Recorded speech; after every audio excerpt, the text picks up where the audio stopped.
we hit a major red flag in April. We have over 9 months of housing supply on the market of new construction homes. We've never seen a 9-month number and not had a recession following shortly.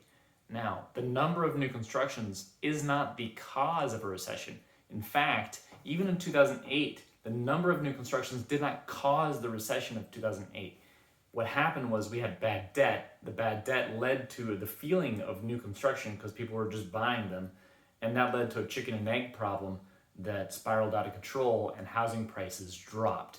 We tend to often remember the most recent event, the most recent impacting event to us economically, and think it's going to happen exactly the same again. But there's another event that is much more like what we're seeing today.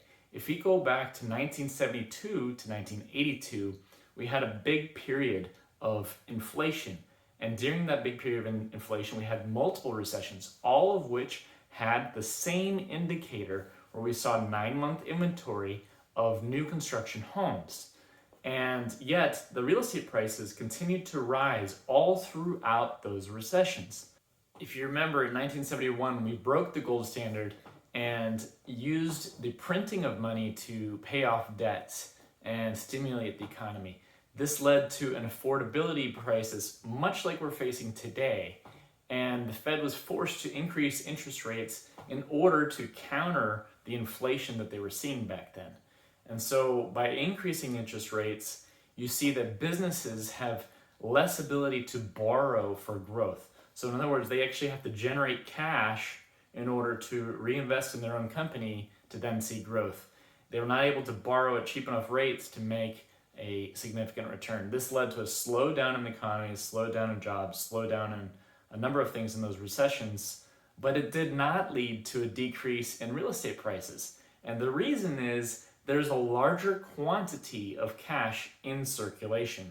And when we look at real goods like real estate, food, oil, these things don't go down unless money is pulled out of circulation.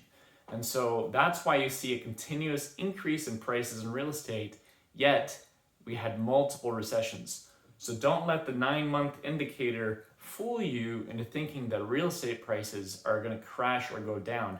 They may have some flickering, certainly as people lose jobs, that does impact the real estate market, but it doesn't mean we're facing the same bubble that we saw in 2008.